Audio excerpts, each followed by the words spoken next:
आखिर 3.5 साल बाद खुला वो होटल का कमरा जहां मिली थी लाश। आखिरकार दिल्ली पुलिस ने अदालती आदेश पर होटल लीला का वो कमरा खोल दिया जिसमें सुनंदा पुष्कर मृत पाई गई थी। ये कमरा जनवरी 2014 से बंद था। पूर्व केंद्रीय मंत्री शशि थरूर की पत्नी सुनंदा पुष्कर 17 जनवरी 2014 को इसी कमरे में मृत पाई गई थी। ये कमरा खुलवाने के लिए होटल लीला की ओर से अदालत में अर्जी दायर की गई। क्या है ये कहानी, आइए हम जानते हैं। लेकिन उससे पहले अगर आपने हमारे इस चैनल क्रिमिनोलॉजी को सब्सक्राइब नहीं किया है तो सब्सक्राइब करें और बेल आइकन को प्रेस करें ताकि आपको आगे आने वाले वीडियोस की अपडेट मिलती रहे। पटियाला हाउस अदालत के महानगर दंडाधिकारी महेंद्र सिंह के समक्ष दिल्ली पुलिस ने कहा कि होटल लीला का कमरा नंबर 345 खोल दिया गया है और वहां से सारे साक्ष्य ले लिए गए हैं। पुलिस ने कोर्ट को बताया कि कमरे का कब्जा होटल को दे दिया गया है।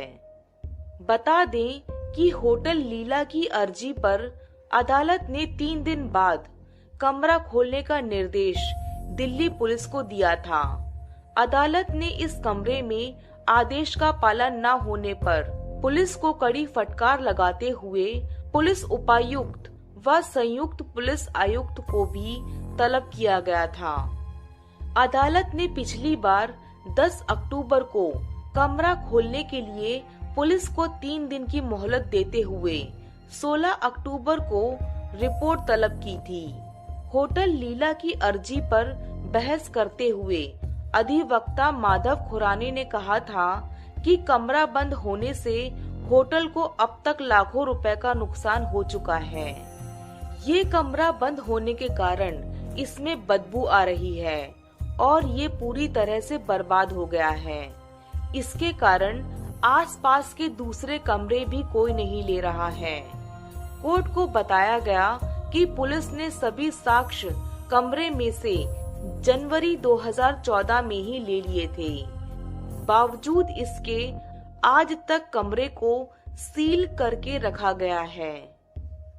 जांच एजेंसी ने अदालत को बताया कि पोस्टमार्टम रिपोर्ट के अनुसार सुनंदा पुष्कर की मौत का कारण जहर था और उसके शरीर के विभिन्न हिस्सों पर चोट के 15 निशान पाए गए थे, जिनमें अग्रबाहु, हाथ और पैर शामिल थे। जांच एजेंसी ने विशेष न्यायाधीश अजय कुमार से कहा, कृपया आरोपी के खिलाफ आईपीसी की धारा 498 ए पति या उसके रिश्तेदार द्वारा किसी महिला के साथ क्रूरता करना, 306 आत्महत्या के लिए उकसाना या वैकल्पिक धारा 302 हत्या तय करें। वरिष्ठ लोक अभियोजक अतुल श्रीवास्तव ने मामले में आरोप तय करने पर बहस के दौरान ये दलीलें दी। दंपति के घरेलू सहायक, जो मामले के गवाहों में से एक हैं, के बयान को पढ़ते हुए अभियोजक ने कहा कि दंपति के बीच कैटी नाम की लड़की और कुछ ब्लैकबेरी संदेशों को लेकर झगड़ा हुआ था। अभियोजक ने कहा कि अपनी मौत से पहले सुनंदा पुष्कर आईपीएल मुद्दे पर एक संवाददाता सम्मेलन को संबोधित करना चाहती थी और उन्होंने कहा था, मैं उन्हें नहीं छोड़ूंगी। गवाह ने पुलिस को बताया था कि मौत से 1 साल पहले दंपति में काफी झगड़ा होता था। एजेंसी ने अदालत को बताया कि सुनंदा पुष्कर व्यथित थीं और अपने वैवाहिक जीवन में धोखा महसूस कर रही थीं। पुलिस ने अदालत को बताया कि सुनंदा पुष्कर अपने पति के साथ तनावपूर्ण संबंधों के कारण मानसिक पीड़ा से जूझ रही थीं। उन्होंने बताया कि मौत से कुछ दिन पहले उनका अपने पति के साथ झगड़ा हुआ था और उस पर चोट के कई निशान थे। पुलिस ने शशि थरूर पर अपनी पत्नी को प्रताड़ित करने का आरोप लगाया, जिसने उन्हें आत्महत्या के लिए उकसाया। जांच एजेंसी ने अदालत को बताया कि पोस्टमार्टम रिपोर्ट के अनुसार सुनंदा पुष्कर की मौत का कारण जहर था और उनके शरीर के विभिन्न हिस्सों पर चोट के 15 निशान पाए गए थे। अभियोजक ने अदालत को आगे बताया कि शशि थरूर के पाकिस्तानी पत्रकार मेहर तरार के साथ संबंधों ने भी सुनंदा पुष्कर की मानसिक पीड़ा को बढ़ाया।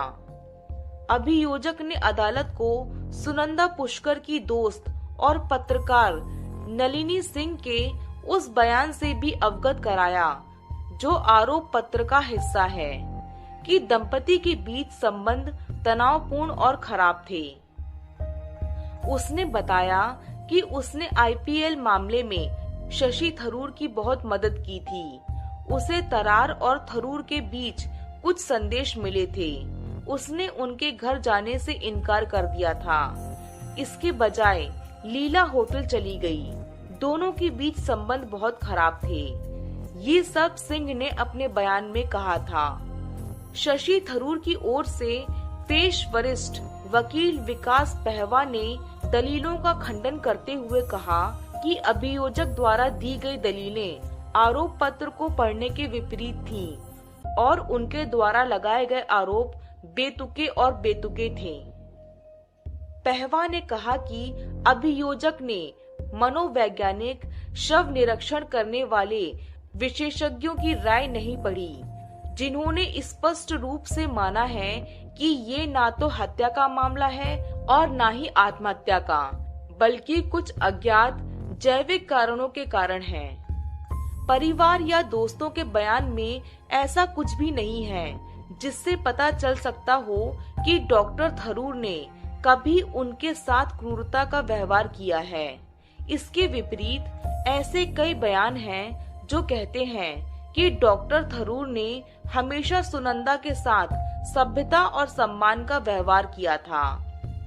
एसआईटी द्वारा एकत्र किए गए हर सबूत अभियोजक ने आज जो तर्क दिया है उसके बिल्कुल विपरीत बोलता है।